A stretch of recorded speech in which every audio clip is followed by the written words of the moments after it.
हमारा देश तो कुछ लोगों के लिए हिंदुस्तान है तो कुछ लोगों के लिए इंडिया।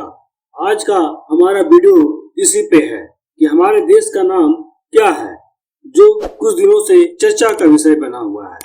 इधर पार्लियामेंट की 5 दिनों की विशेष सत्र 18 सितंबर से शुरू होने की तैयारी में है और सरकार के एक बड़े फैसले की संभावना होने के बारे की अपेक्षा है। यूनियन सिविल कोड और एक देश एक चुनाव के बाद एक और अनुमान लगा है कि संविधान के आर्टिकल 368 के तहत हमारे देश के नाम के आधिकारिक परिवर्तन की ओर है, जिसमें इंडिया से भारत परिवर्तन किया जाएगा। लेकिन यूं तो हमारा देश कई नामों से पुकारा जाता है, कोई भारत कहता है तो कोई इंडिया।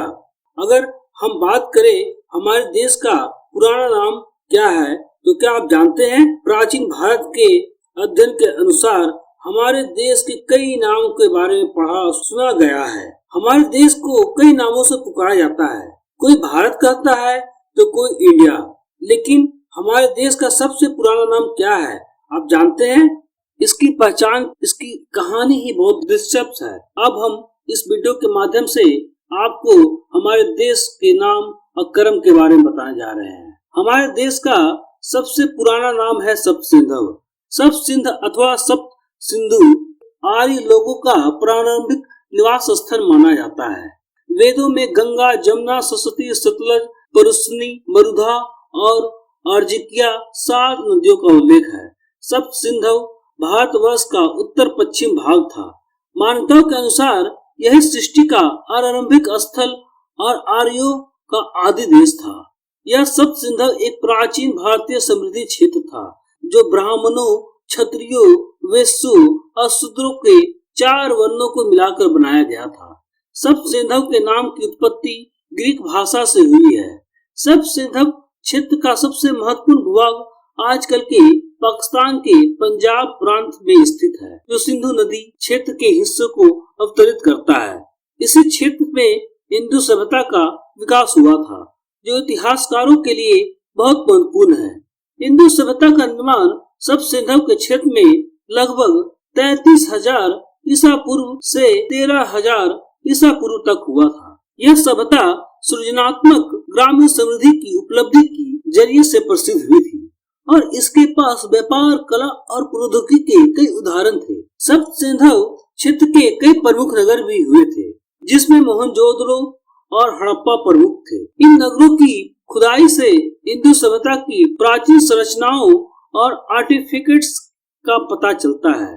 सप्तसिंधव क्षेत्र की सांस्कृतिक धरोहर आज भी इतिहास, आर्कियोलॉजी और पुरातत्विक अध्ययन के लिए महत्वपूर्ण है और यह सभी क्षेत्र ब्राह्मणों, क्षत्रियों, वैश्यों और शूद्रों के सामाजिक संरचना के रूप में भी महत्वपूर्ण है। इसके अलावा यह क्षेत्र के निवासियों के धार्मिक, सामाजिक जीवन के कई पहलुओं की जानकारी भी हमें मिलती है, जो समृद्धि और क्षेत्र के महत्व को और बढ़ाती है। आर्यवर्त सप्तसिंध के बाद धीरे धीरे आर्य भारत के और हिस्सों में फैलने लगे। उनकी संस्कृति धीरे धीरे एशिया महाद्वीप के अन्य हिस्सों में फैलने लगे। ब्राह्मण ग्रंथ में कुरु पंचाल देश आर्य संस्कृति का केंद्र माना गया है, जहाँ अनेक यज्ञ यागों के विधान से यह भूभाग प्रजापति की नाभि कहा जाता था। सतपथा ब्राह्मण का कथन है कि कुरु पंचाल की भाषा ही सर्वोत्तम तथा प्रमाणिक है। उपनिषद काल में आर्य सभ्यता की प्रगति काशी तथा विदेह जनपदों तक फैली है। फलतः पंजाब से मिथिला तक का विस्तृत भूभाग आर्यों का पवित्र निवास उपनिषदों में माना गया है।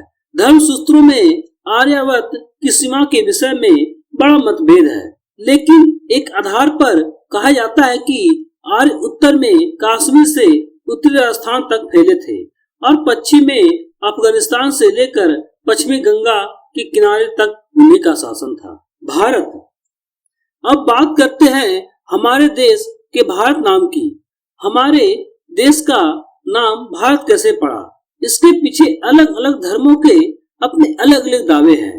हिंदू धर्म के अनुसार महाभारत के काल में राजा दुष्यंत और रानी शकुंतला के बेटे भरत के नाम पर भारत देश का नाम पड़ा।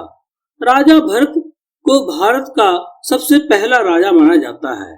इसलिए कई इतिहासकार इस बात पर यकीन करते हैं कि भारत देश का नाम इसी शक्तिशाली राजा के नाम पर पड़ा था। वहीं जैन धर्म की बात करें तो जैन धर्म के पहले तीर्थकार ऋषभ देव के दो पुत्र थे, गोमटेश्वर और भरत। ऋषभ देव के बेटे भारत के नाम पर हमारे देश का नाम भारत रखा गया। जम्बू द्वीप, भारत को जम्बू द्वीप भी कहा जाता है। क्या आप जानते हैं कि भारत का एक और नाम है जम्बू द्वीप? ऐसे इसलिए क्योंकि भारत के कुछ हिस्सों में जम्बू के पेड़ बहुत ज्यादा मात्रा में पाए जाते थे। अशोक के शिलालेख पर जम्बू द्वीप का उल्लेख मिलता है। अशोक के शिलालेखों को सबसे पहले 1837 में जेम्स प्रिंसेप ने पढ़ा था, जो एक बहुत बड़े विदेशी इतिहासकार थे। अशोक के शिलालेख ब्रह्म लिपि और खरोष्ठी लिपि में लिखे गए थे। हिंदुस्तान, भारत पर सबसे पहला विदेशी आक्रमण फारसियों ने किया था। उस समय इन्हें पारसी भी कहा जाता था। आज के समय में फारसी ईरान के लोग ही हुआ करते थे। फारसियों के राजा दारा प्रथम जब भारत आए तब उन्होंने देखा पूरा देश सिंधु नदी के किनारे बसा हुआ है। हमारे देश की सबसे प्राचीन और मुख्य नदी सिंधु ही है। फारसियों ने सिंधु नदी के पास रहने वाले को सिंधुवासी कहना शुरू कर दिया था, लेकिन फारसी में स शब्द नहीं बोला जाता है, वह स की जगह हा बोलते हैं। यही से उन्होंने सिंधु को हिंदू कहना शुरू कर दिया। अब सिंधु का ही अपभ्रंश हिंदू बन गया और हिंदू से हिंदुस्तान। हिंदुस्तान नाम हमारे देश को ईरानियों ने दिया था। भारत और हिंदुस्तान के नाम के अलावा हमारे देश को इंडिया कहा जाता है। हमारे देश पर दूसरा विदेशी आक्रमण ग्रीस यूनानियों ने किया था। यूनानी सिंधु नदी को इंडस कहते थे। इसी इंडस से ही भारत को इंडिया कहा जाने लगा। हिंदुस्तान और इंडिया दोनों का नाम यूनान और फारसियों के द्वारा सिंधु नदी के आधार पर ही रखे गए। इन्हीं लोगों ने सिंधु नदी के समीप रहने वाले लोगों को हिंदुस्तानी कहना शुरू किया। कई इतिहासकारों का कई मत है। इंडिया शब्द आजादी से ज्यादा प्रसिद्ध हुआ है। अंग्रेज जब भारत आए तो उसे भारत या हिंदुस्तान के नाम के उच्चारण में कठिनाई होती थी। ब्रिटिश अधिकारी ज्यादातर बोलचाल में भारत को इंडिया के नाम से पुकारते थे। अंग्रेजी भाषा के लिखावट में ही इंडिया शब्द का प्रयोग करते थे और ब्रिटिश शासन में कागजी आदान प्रदान में भी इंडिया शब्द का प्रयोग ज्यादा हुआ है, जिसके कारण हमारा देश का नाम इंडिया बोला जाने लगा। इस भारत देश में विविधताओं के साथ हमारे देश के कई नाम भी प्राचीन से अब तक अनेक हैं।